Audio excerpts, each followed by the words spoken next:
the first day of the Operation Südwind, when in the early morning of 17 February 1945, the first German troops crossed the border of the bridgehead.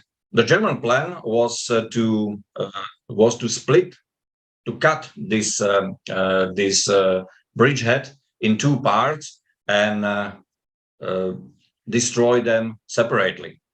So this is why they started their attack at the northwestern edge of the bridgehead by attack of Division Hoch- und Deutschmeister, best known for its fighting on the Italian front in 1943 and 44.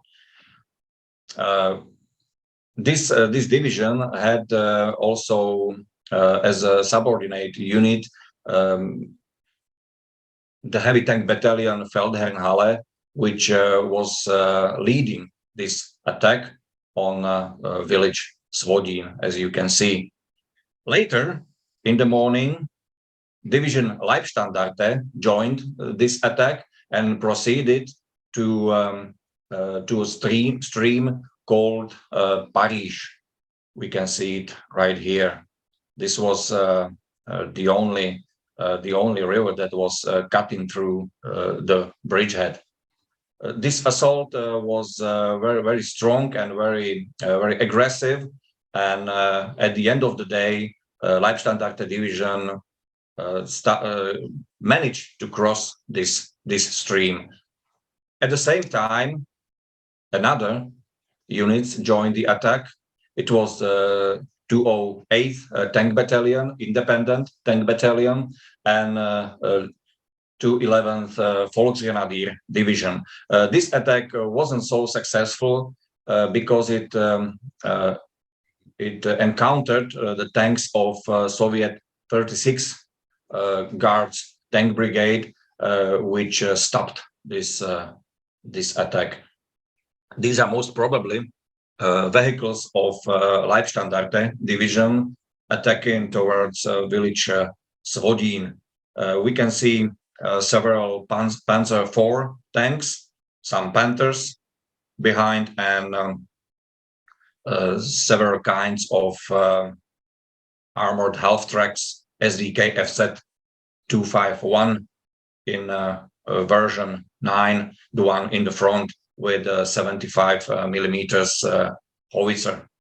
On the next day, 18 February, Germans continued in cutting the bridgehead in two. Now you can see that the south part of the bridgehead started to be divided from the other Soviet units, and it was the 25th Guards Rifle Corps, which was threatened by encirclement and complete destroying. So at the end of this day, these Soviet troops started an unorganized retreat in order to reach the Rhone River and cross it to its eastern bank. Germans did a very smart maneuver by deploying a combat group Hupe, equipped with several self-propelled guns Stück 3. They crossed the Danube and they suddenly appeared behind these Soviet rifle divisions. The main German forces, Division Hoch- und Deutschmeister and Leibstandarte Adolf Hitler, continued in their progress towards town Sturovo, then called Arkan. It's here. And this was a very special moment because it was the only time during the entire war when the two heavy tank battalions proceeded together, side by side. It was the only time during the entire war, I repeat. It didn't happen at Kursk, it didn't happen in Normandy, it didn't happen in Ardennes, it didn't happen only here. Then there was another combat group, Staubwasser, from the 375th Infantry Division, which started to clean this southwestern part of the bridgehead in order to annihilate, destroy all present Soviet units. But Soviets, as I previously said, Soviets had already started to retreat eastwards.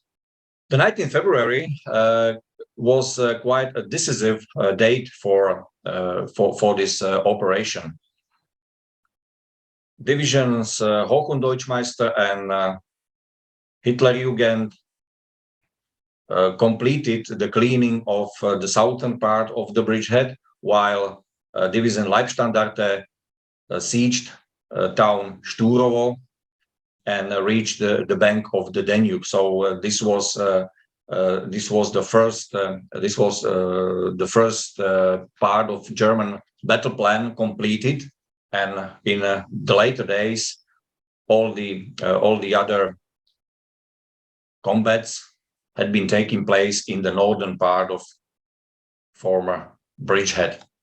Another movement of 46th Infantry Division, an unsuccessful attack of combat group Schöneich, which included previously seen 208th Independent Tank Battalion and a Grenadier Battalion from former 13th German Tank Division.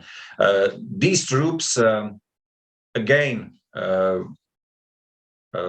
encountered the tanks of Soviet 36th Tank Brigade, 36th Guards Tank Brigade, deployed at a farm called Bibitpusta.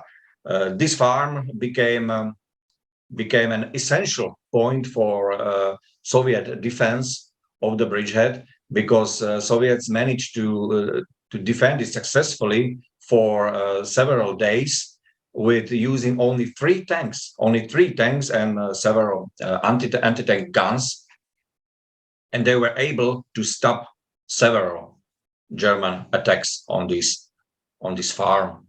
The combats in next day concentrated in a quite smaller area in the north of the extent of the former bridgehead.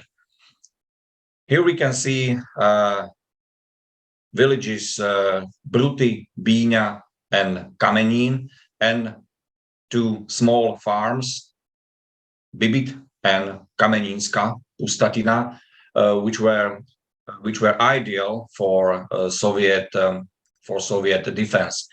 On the picture showing the terrain of this battlefield, you could see that most of the land is used as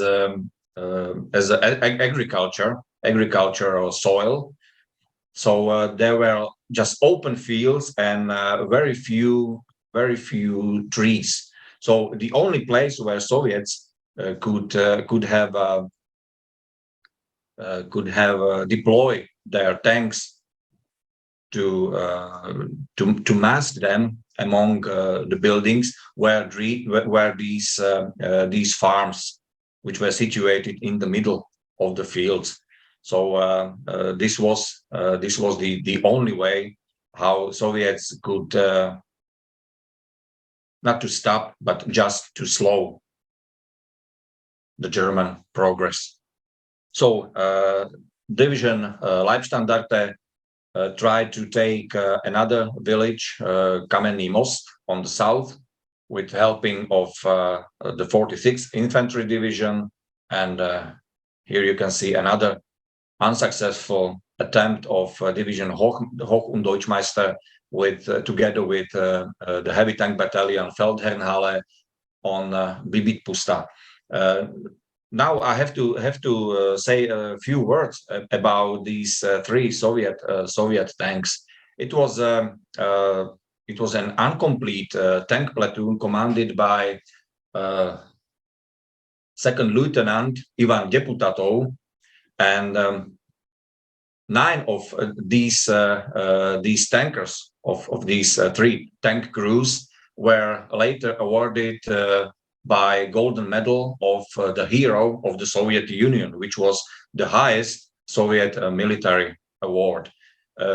It was a very rare occasion when so many Soviet soldiers received this medal for only one combat, one operation. Well, next day, the 21st February, the Germans continued in sieging village Kamenný Most in the south part of what remained of this bridgehead. During this combat, another interesting thing happened when tanks of retreating Soviet 27th Guards Tank Brigade received an order to do a tactic known as Taran. Soviet tankers simply hit German tanks and tried to immobilize them. So this was a very close combat in this village among the houses. 22nd February was another decisive day because Division Leibstandarte finally occupied village Kamenný Most in the south, and in the north the joint attack of Division Hitlerjugend and 211th Volksgrenadier Division managed to take village Bruty. During the combat in this village, a very brutal thing happened when the Soviets, members of the 82nd Rifle Guards Rifle Division, managed to capture about 50 German soldiers of the Hitlerjugend division, and I have read a report of this division from this combat, and the Soviet staff officer simply confirmed that they captured 50 Germans, Hitlerjugend divisions. These were just kids, 16, 17, 18 years old. And it's quite understandable that they were all drunk, and the Soviets confirmed this fact. But they also admitted that they had no time, no opportunity to take care about these prisoners, so they simply shot them all dead. So this was a very brutal massacre in a village which is accidentally called Bruty, but it has nothing to do with this brutality. And then the 46th Infantry Division, together with Division Hoch- und Deutschmeister, finally managed to penetrate to farm Bibit Pusta, but only because the tank platoon of Second Lieutenant Deputato withdrew about 200 meters westwards from this farm. The reason why was that they lost one of those 3 tanks last night, so they saw they couldn't simply defend this farm anymore, and they retreated to a group of trees which was several hundred meters to the west. And finally, on the 24th February, the entire division ended by German victory. Soviets simply didn't have more power to stop German attacks. So Division Leibstandarte from the south Hitlerjugend and 211th Volksgrenadier Division from the north, and 46th Infantry Division from the west, pushed Soviet troops to the river, and luckily for Soviets, for that army, most of these troops managed to cross the river and saved themselves for fighting in another battles. However, this position was not a was not an advantage for Germans, because the eastern bank of the Hron River is much higher than the western bank. So Soviets meanwhile managed to deploy a lot of artillery batteries and also anti-aircraft cannons on this higher eastern bank, and they were a real threat for another German progress. However, the Germans completed their task.